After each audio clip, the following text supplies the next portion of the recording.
क्या समुद्र को रास्ता देने की सलाह राम को विभीषण ने दी थी? क्या राम के याद करने पर समुद्र उनके समक्ष आया था? क्या राम ने समुद्र को सुखाने के लिए धनुष उठाया था?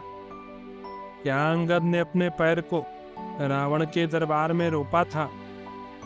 इन सब प्रश्नों के उत्तर जानने के लिए आज के एपिसोड को पूरा देखिए।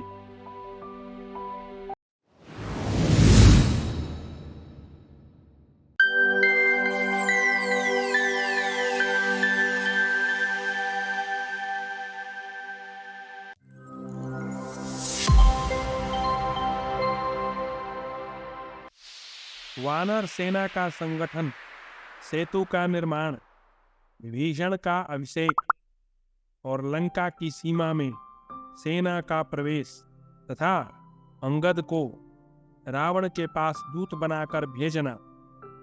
अध्याय 283।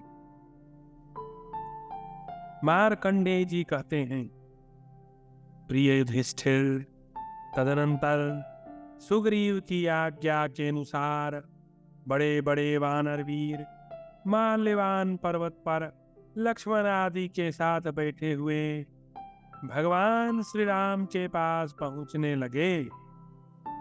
सबसे पहले वाली के ससुर श्रीमान सुखेन श्री रामचंद्र जी की सेवा में उपस्थित हुए। उनके साथ वेगशाली वानरों की सहस्र कोटि 10 अरब सेना थी। फिर महापराक्रमी वानर राज गज और गवया पृथक पृथक एक एक अरब सेना के साथ आते दिखाई दिए।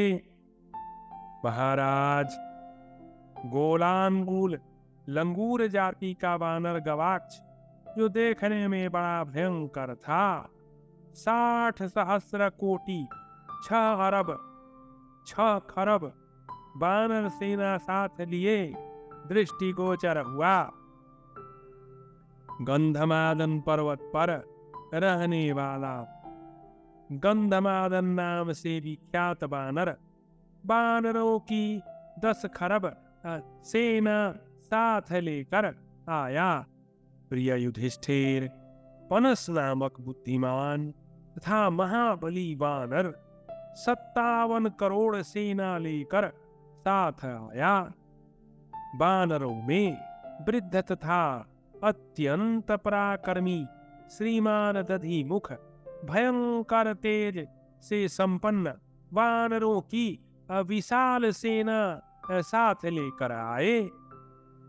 युधिष्ठिर, जिनके मुख ललाट पर तिलक का चिन्ह शोभा पा रहा था तथा जो भयंकर पराक्रम करने वाले थे, ऐसे काले रंग के 7 सहस्र 10 खरब रीछों की सेना के साथ वहां जामवान जी दिखाई दिए। महाराज, ये तथा और भी बहुत से वानर उत्पत्तियों के भी उत्पत्ति, जिनकी कोई संख्या ही नहीं गिनती की जा सकती थी, श्री रामचंद्र जी के कार्य से वहां एकत्र हुए। युधिष्ठिर, उनके अंग पर्वतों के शिखर की सदृश जान पड़ते थे। वे सब के सब सिंहों के समान गरजते और इधर उधर दौड़ते रहते थे। उन सब का सम्मिलित शब्द भयंकर प्रतीत होता था। कोई पर्वत शिखर के ऊपर ऊंचे थे तो कोई भैंसों के सदृश मोटे और काले थे। कितने ही वानर शरद ऋतु के बादलों की तरह सफेद दिखाई देते थे और कितनों के ही मुख सिंदूर के समान लाल रंग के थे। युधिष्ठिर, वे वानर सैनिक उछलते गिरते पड़ते कूदते फांदते और धूल उड़ाते हुए चारों ओर से एकत्र हो रहे थे। ऐसा होता भी क्यों ना, कहाँ तो ठहरे बानर बानरों का तो स्वभाव है उछलना कूदना। सो वे सब उछलते कूदते फांदते हुए वहां एकत्र हो रहे थे। वानरों की वह विशाल सेना भरे पूरे महासागर के समान दिखाई देती थी। सुग्रीव की आज्ञा से उस समय माल्यवान पर्वत के आसपास ही उस समस्त सेना का पड़ाव गया।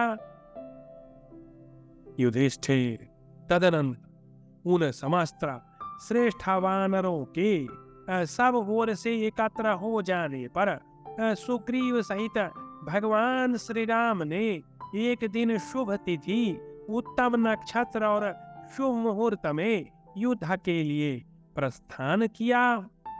उस समय ऐसा जान पड़ता था मानो वे उस व्यूह रचना युक्त सेना के द्वारा संपूर्ण लोकों का संहार करने जा रहे हैं। उस सेना के मुहाने पर वायुपुत्र हनुमान जी विद्यमान थे। किसी से भी भय न मानने वाले सुमित्रानंदन लक्ष्मण उसके पृष्ठभाग की रक्षा कर रहे थे। दोनों रघुवंशी वीर श्री राम और लक्ष्मण हाथों में गोह के चमड़े के बने हुए दस्ताने पहने हुए थे। वे ग्रहों से घिरे हुए चंद्रमा और सूर्य की भांति वानर जातीय मंत्रियों के बीच में होकर चल रहे थे।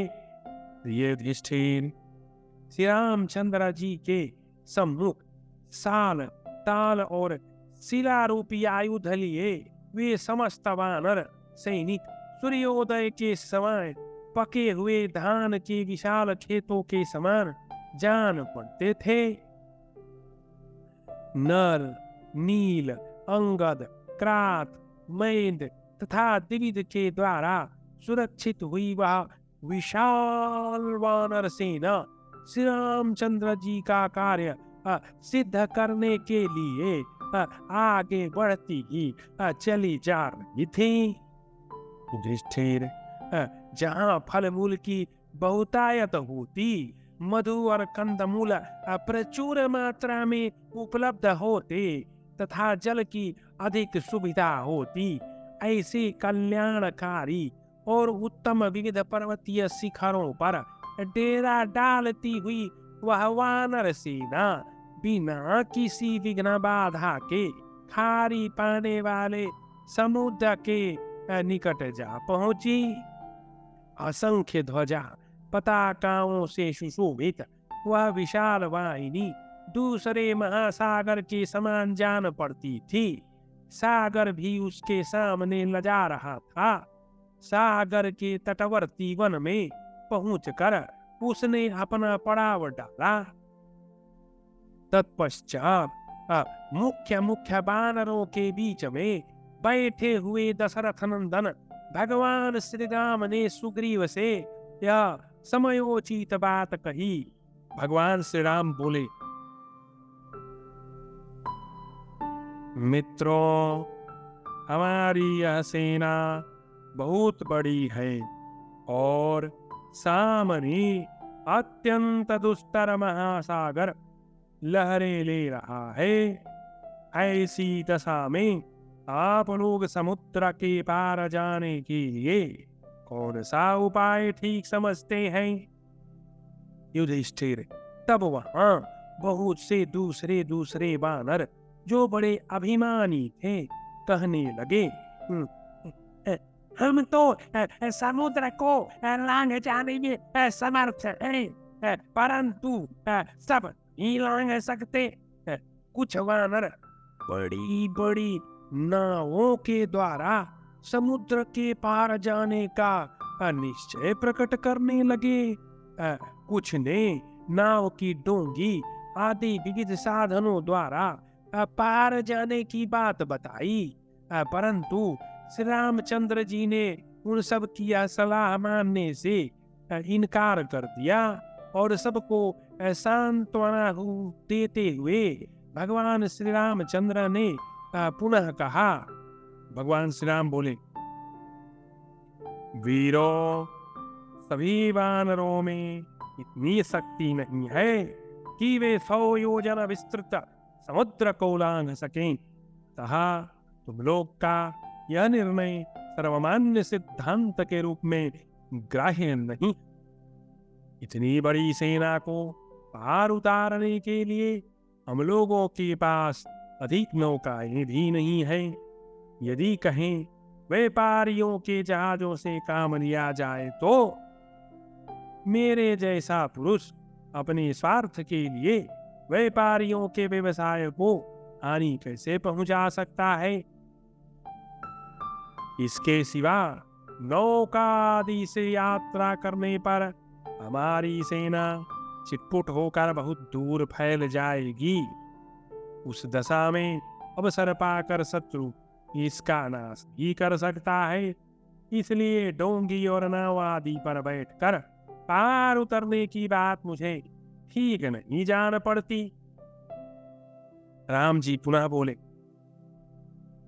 मैं तो किसी उपाय से इस समुद्र की ही आराधना आरंभ करूंगा। इसके तट पर अन्न जल छोड़कर धरना दूंगा।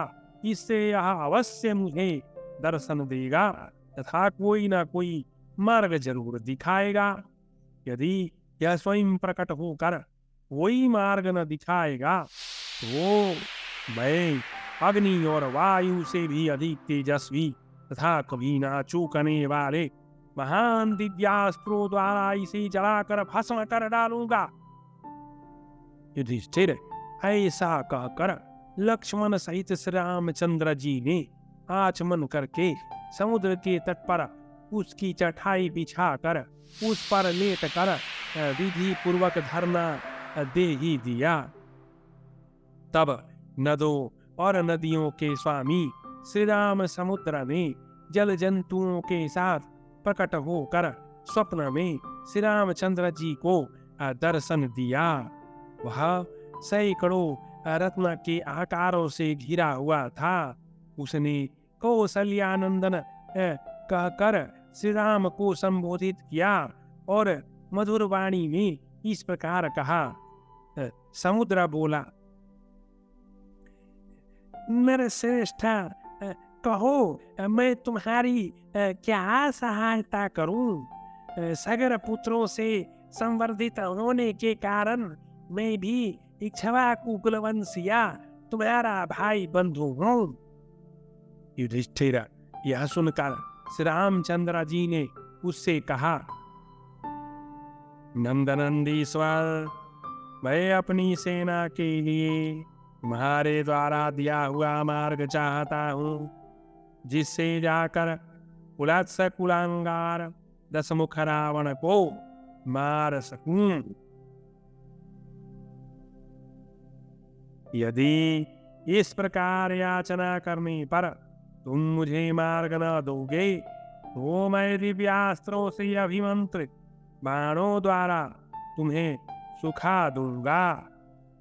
युधिष्ठिर श्री रामचंद्र जी की यह बात सुनकर वरुणालय समुद्र व्यथित हो उठा और खड़ी हुई जाकर हाथ जोड़कर भगवान श्री राम से बोला, भगवान, मैं तुम्हारा सामना नहीं चाहता, न मैं तुम्हारे मार्ग में विघ्न डालने की इच्छा ही रखता हूँ। मेरी यह बात सुनो और सुनकर जो कर्तव्य हो उसे करो। यदि मैं इस समय तुम्हारी आज्ञा से तुम्हें और लंका जाती हुई तुम्हारी सेना को मार्ग दे दूंगा तो दूसरे लोग भी इसी प्रकार धनुष के बल पर मुझ पर हुक्म चलाया करेंगे। श्री राम, तुम्हारी सेना में एक नल नाम का बड़ा ही गुणवान बानर है, जो शिल्पियों के लिए भी आदरणीय है। बलवान नल देव शिल्पी विश्वकर्मा का पुत्र है। वह न अपने हाथ से उठाकर जो भी काठ तिनका पत्थर मेरे भीतर डाल देगा ना, वह सब जल के ऊपर मैं धारण किए रहूंगा, वही तुम्हारे लिए पुल हो जाएगा।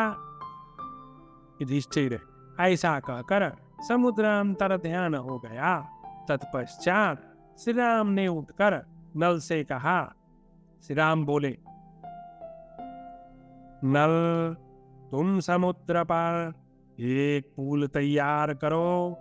मैं जानता हूं तुम में यह कार्य करने की शक्ति है। युधिष्ठिर उसी उपाय से रघुनाथ जी ने समुद्र पर 100 योजन लंबा और 10 योजन चौड़ा पुल बन तैयार कराया। वह आज भी भूमंडल में नल सेतु के नाम से विख्यात है। श्री राम जी की आज्ञा मानकर समुद्र ने उस पर्वताकार पुल को अपने ऊपर धारण किया। युधिष्ठिर, श्री रामचंद्र जी अभी समुद्र के किनारे थे कि राक्षस राज रावण के भाई धर्मात्मा विभीषण अपने 4 मंत्रियों के साथ उनसे मिलने के लिए आए।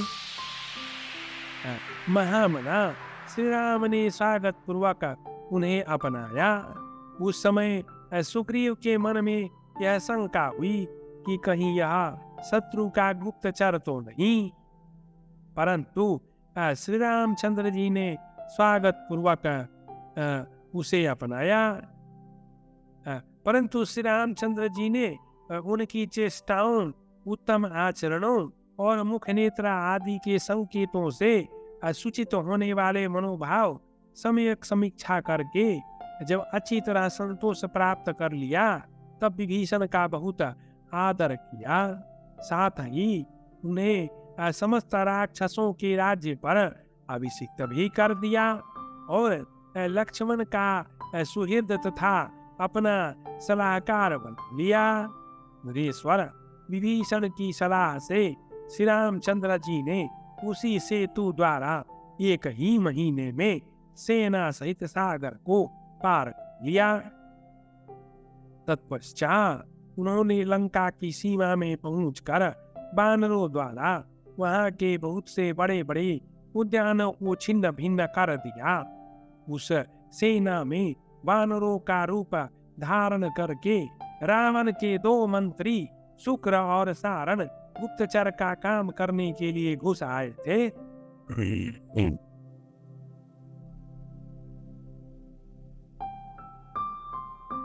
विभीषण ने उन दोनों को पहचान कर कैद कर लिया।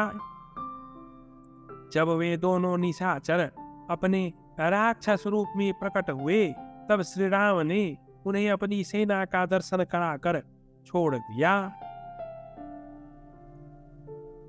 लंकापुरी के उपवन में वानर सेना को ठहरा कर श्री रघुनाथ जी ने बुद्धिमान वानर अंगद को दूत के रूप में रावण के यहाँ भेजा।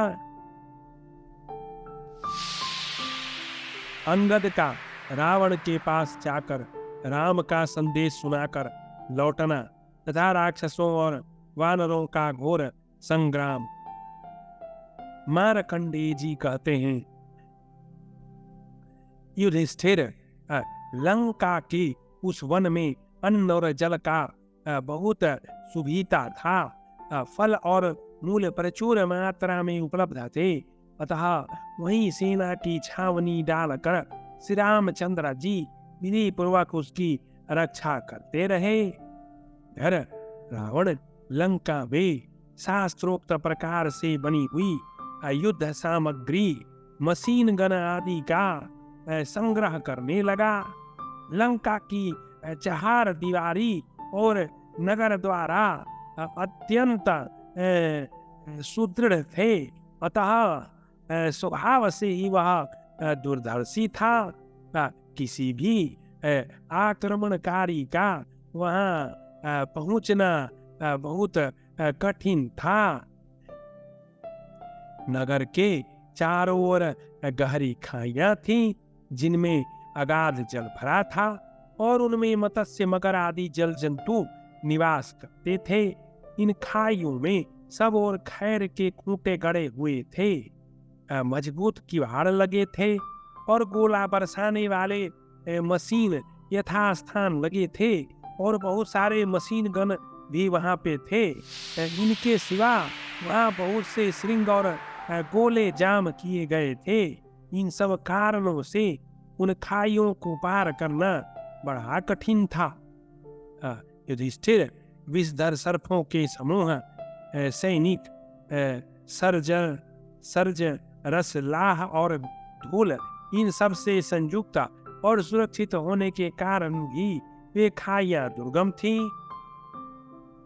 मूसल, अलात, बनैठी, बाण, तोमर, तलवार, फरसे, मोम के मुदगर तथा तोप और मशीन आदि गण अस्त्र शस्त्रों के संग्रह के कारण भी वे खाइयां दुर्लंघ थी।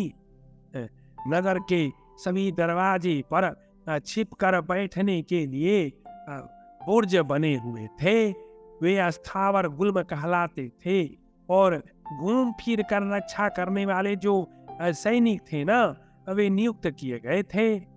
वे जंगल गुल्म कहे जाते थे। इनमें अधिकांश पैदल और बहुत से हाथी सवार तथा घुड़सवार भी थे। युधिष्ठिर श्री रामचंद्र जी की आज्ञा से महाबली अंगद दूत बनकर लंकापुरी के द्वार पर आए। राक्षस राज रावण को उनके आगमन की सूचना दी गई।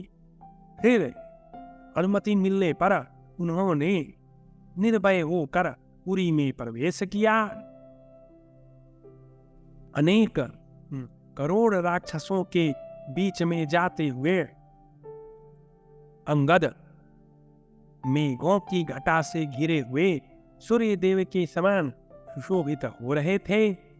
मंत्रियों से घिरकर बैठे हुए उलसनंदन रावण के पास पहुंचकर कुशल वक्ता अंगद ने रावण को संबोधित करके श्री रामचंद्र जी का संदेश इस प्रकार कहना आरंभ किया। अंगद बोले,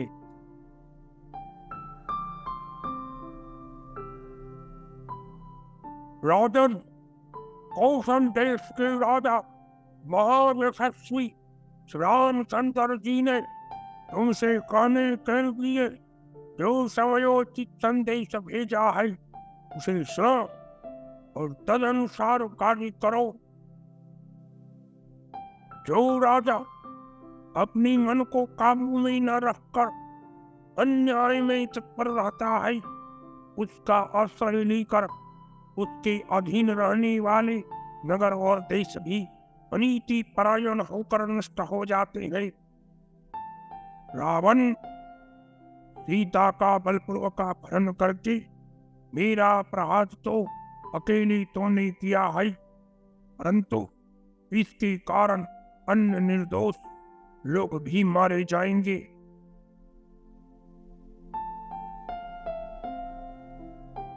तुमने बल और अहंकार से उन्मत्त होकर पहले जिन वनवासी ऋषियों की हत्या की, देवताओं का अपमान किया, राजर्षियों के प्राण लिए तथा रोती बिलखती अबलाओं का भी अपहरण किया था, उन सब अत्याचारों का फल अब तुम्हें प्राप्त होने वाला है। मैं मंत्रियों सहित तुम्हें मार डालूंगा। साहस हो तो युद्ध करो और पौरुष का परिचय दो। निशाचर, यद्यपि मैं मनुष्य हूं तो ही मेरे धनुष का बल देखना। जनकनंदिनी सीता को छोड़ दो, अन्यथा कभी मेरे हाथ से जीवित नहीं बचोगे। मैं अपने तीखे बाणों द्वारा इस संसार को राक्षसों से सोना कर दूंगा। श्री रामचंद्र जी के दूत के मुख से ऐसी कठोर बातें सुनकर राजा रावण सहन न कर सका। वह क्रोध से मूर्छित हो उठा। तब स्वामी के संकेत को समझने वाले 4 निशाचर अपनी जगह से उठे और जिस प्रकार पक्षी सिंह को पकड़े, उसी प्रकार वे अंगद के 4 अंगों को पकड़ने लगे। अंगद इस प्रकार अपने अंगों से सटे हुए उन चारों राक्षसों को लिए दिए आकाश में उछलकर महल की छत पर जा चढ़े। उछलते समय उनके वेग से छूटकर वे चारों राक्षस पृथ्वी पर जा गिरे। उन राक्षसों की छाती फट गई और अधिक चोट लगने के कारण उन्हें पीड़ा हुई। छत पर चढ़े हुए अंगद फिर उस महल के कंगूरे से दूर कूद पड़े और लंकापुरी को लांग कर स्वेल पर्वत की समीप आ पहुंचे।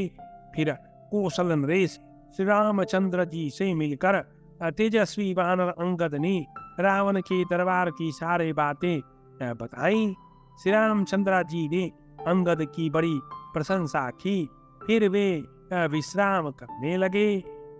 तदनंतर भगवान श्री राम ने वायु के समान वेगशाली वानरों की संपूर्ण सेना के द्वारा एक साथ लंका पर धावा बोल दिया और उसकी चारदीवारी तुड़वा डाली। युधिष्ठिर नगर के दक्षिणी द्वार में प्रवेश करना बहुत कठिन था, परंतु लक्ष्मण ने विभीषण और जाम्बान को आगे करके उसे भी धूल में मिला दिया। तत्पश्चात उन्होंने हथेली के समान श्वेत और लाल रंग के युद्ध कुशल बानरों की 10 खरब सेना के साथ लंका में प्रवेश किया। उनके भुजा, उरु, हाथ और जंघा ये सभी अंग विशाल थे तथा अंगों की कांति धुएं के समान काली थी। ऐसे 3 करोड़ रीछ सैनिक भी उनके साथ लंका के भीतर युद्ध के लिए डटे हुए थे। उस समय वानरों के उछलने कूदने था गिरने पड़ने से इतनी धूल उड़ी कि उससे सूर्य की प्रभा नष्ट सी हो गई और उसका दिखना भी हो गया। युधिष्ठिर धान के फूल जैसे रंग वाले, मौलश्री के पुष्प सदृश कांति वाले, प्रातः काल के सूर्य के समान अरुण प्रभाव वाले तथा सनई के समान सफेद रंग वाले वानरों से व्याप्त होने के कारण लंका की चार दीवारी चारों ओर कपिल वर्ण की दिखाई दे रही थी। स्त्रियों और वृद्धों सहित समस्त लंकावासी राक्षस चारों ओर से आश्चर्यचकित होकर इस दृश्य को देख रहे थे। वानर सैनिक वहां के मणि निर्मित खंभों और अत्यंत ऊंचे ऊंचे महलों के कंगूरों को तोड़ने फोड़ने लगे। गोलाबारी करने वाले जो तोप आदि यंत्र लगे थे उनके शिखरों को चूर चूर करके दूर फेंक दिया।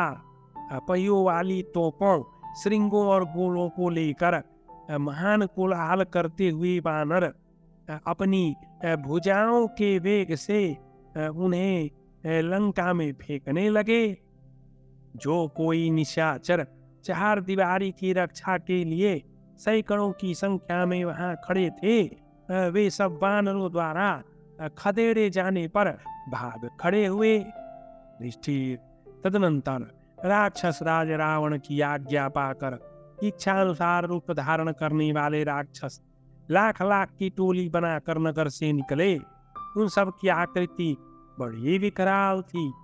वे चार दीवारी की शोभा बढ़ाते हुए अस्त्र शस्त्रों की वर्षा करके वनवासी वानरों को खदेड़ने लगे और अपने उत्तम पराक्रम का परिचय देने लगे। उड़द के ढेर जैसे काले कलूटे उन भयंकर निशाचरों ने लड़कर पुनः उस चार दीवारी को वानरों से शून्य कर दिया। उनके असूलों की मार से अंग विदीर्ण हो जाने के कारण बहुत से श्रेष्ठ वानर धराशायी हो गए। इसी प्रकार वानरों के हाथ से खंभों की मार खाकर कितने ही निशाचर युद्ध का मैदान छोड़कर भाग गए और कितने वही ढेर हो गए। युधिष्ठिर तत्पश्चात वीर राक्षसों का वानर यो के साथ सिर के बाल पकड़कर युद्ध होने लगा। वे नखों दांतों से भी एक दूसरे को काट खाते थे। दोनों ओर से गर्जना करते हुए वानर तथा राक्षस इस प्रकार युद्ध करते थे कि मरकर पृथ्वी पर गिर जाने के बाद भी एक दूसरे को छोड़ते नहीं थे। उधर श्री रामचंद्र जी भी जैसे बादल जल बरसाते हैं, उसी प्रकार बाण समूहों की वर्षा करने लगे और बाण से वे लंका में घुसकर वहां पड़े हुए निशाचरों के प्राण लेने लगे। क्लेश और थकावट पर विजय पाने वाले सुदृढ़ धनुर्धर सुमित्रा कुमार लक्ष्मण जी भी सूचना दे दी कर्णराज नामक बाणों द्वारा युद्ध दुर्ग के भीतर रहने वाले राक्षसों को भी मार गिरा देने लगे। इस प्रकार लंका में भीषण मार काट मचाने के बाद वानर सैनिक तथ्य सिद्धि पूर्वक विजय पाकर श्री रघुनाथ जी की आज्ञा से युद्ध बंद करके शिविर की ओर लौट गए। इस प्रकार श्री महाभारत पर्व के अंतर्गत रामोपाख्यान पर्व में लंका में प्रवेश विषयक 284वां अध्याय पूरा हुआ।